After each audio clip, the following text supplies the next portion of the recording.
2023년 새해에도 북한이 서해상에서 선박 간 환적을 하는 것으로 의심되는 행위가 또다시 포착됐습니다.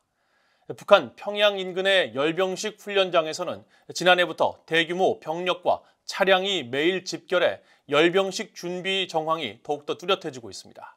함지하 기자가 보도합니다. 북한 서해상을 촬영한 2일자 플래닛랩스의 위성사진입니다. 북한 초도 남쪽 해상에 100m 길이의 선박 2척이 길이 45m 선박을 사이에 두고 밀착해 있습니다.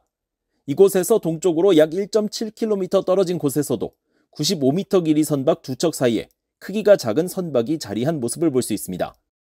유엔 안보리 대북제재위원회와 미국 정부 등이 지적한 전형적인 불법 환적 모습입니다.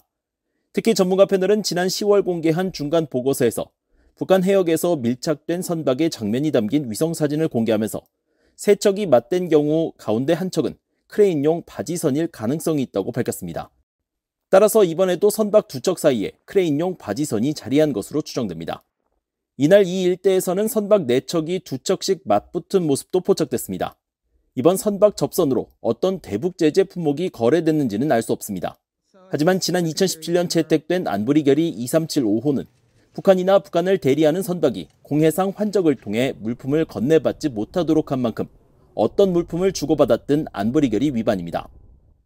이런 가운데 북한 평양 미림 비행장 북쪽의 열병식 훈련장에서는 대규모 병력이 계속 포착되고 있습니다.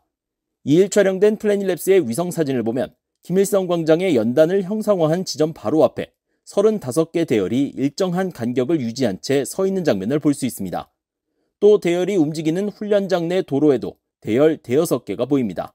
각 대열에 도열한 병력은 50명에서 최대 300명으로 추정되며 이에 따라 이번 열병식 훈련장에는 최소 2,000명에서 최대 12,000명이 모인 것으로 추산됩니다. 앞서 BOE는 지난달 초부터 이 일대에 병력이 도열하고 공터에는 차량이 주차되는 등 열병식 훈련 정황이 포착됐다고 전했습니다. 특히 훈련장 북서쪽 공터는 지난달까지만 해도 2개 중 1곳이 차량으로 가득 차 있었지만 이날은 2곳 모두를 채운 것으로 나타나 북한의 새로운 열병식 준비 정황은 더욱 뚜렷해지고 있습니다.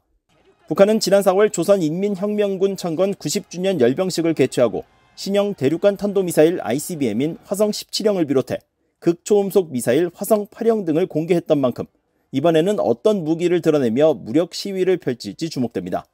BOE 뉴스 함지하입니다.